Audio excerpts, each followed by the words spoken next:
This is another damn podcast about digital asset management. I'm Henrik Dikior. Today I'm speaking with Ed Klaris. Ed, how are you? Fine, thanks. Thanks for having me. Ed, how are you involved with digital asset management? I am Senior Vice President in charge of editorial assets and rights at Condé Nast, which includes asset management and rights management across the entire portfolio. Condé Nast owns 18 consumer titles and 3 B2B titles, all of which have articles and photographs from the traditional print publications. We also produce a lot of video, blogs, and web content, all of which I'm responsible for taking after publication and putting it into a repository. We use our digital asset management system to house, search, and discover previously published assets so that we can reuse them for various purposes. I'm not a technologist. I'm a manager. I'm an executive at the company, and I oversee digital asset management. In fact, under my management, we created asset management here at the company, and we converted print titles back to 2002 into XML. And every month that the print titles are created here, we convert them to XML and then put them into our repository. How does a magazine publisher use digital asset management?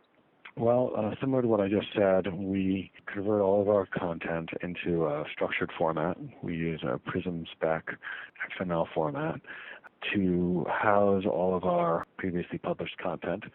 If it's video or web-based content, it can go into the asset management system fairly cleanly. However, we do try to add metadata so that it's easily discoverable. We use digital asset management as a repository so that we can reuse content as broadly as possible. We can distribute digital content across the world to our publishers around the world, to our licensees, our content syndication partners, etc. So it's a repository, a discovery device, and a distribution mechanism. And what are the biggest challenges and successes with digital asset management? The biggest challenges that we face are combining asset metadata with rights data around exactly what we can and cannot do with a given asset. As an IP publisher, we tend to not acquire all rights to all content. We have limited rights, and many of the pieces of content have different use cases. So we can make a book out of one type of photograph, but we may not out of another. We can crop a photo here, another photograph we might not be able to. We can use an article on the web and another article we cannot. So the biggest challenge is not discovering the asset, it's knowing exactly how you can reuse it and having pretty easy access by the user into the asset and exactly its usability. And then the biggest successes so far have been our ability to take a robust database. We use an underlying database for our digital asset management system and building a DAM app on top of it, which is, and the underlying database is an unstructured database that has great search capability, but it really didn't have a lot of specified magazine publishing needed asset management tools, like a front end. It didn't have carding or reuse capabilities. It didn't have the ability to segment and use taxonomies quite as well in our specific field. So we've been able to build on top of our unstructured database a DAM app that is very robust and serves the magazine publishing business very well, when in fact this industry has really not had a DAM product that did serve our needs. What advice would you like to share with DAM professionals and people aspiring to become DAM professionals?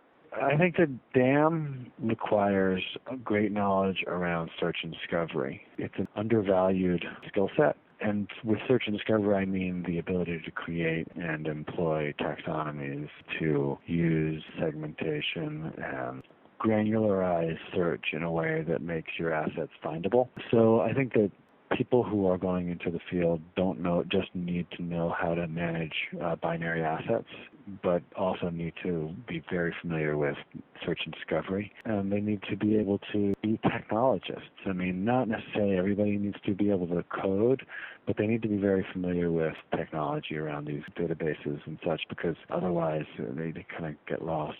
And they need to know what they're getting into. What is it that they're really interested in? Are they interested in more interested in content management than digital asset management as a repository, and really know what direction they want to go. And oftentimes I find that people are ultimately interested in creating content rather than figuring out how to store it and find it and repurpose it. And it's the latter that people in this field really need to focus on. I'm looking for people who are both content specialists, so people who can convert content into like XML or HTML, mostly XML, and also technologists who understand search primarily and can do front-end development. And both of those skills are very useful, and especially the technology side.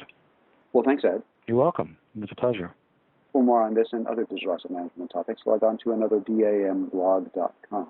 Another DAM podcast is available on iTunes and Audiobook. If you have any comments or questions, please feel free to email me at anotherDAMblog@gmail.com. Thanks again.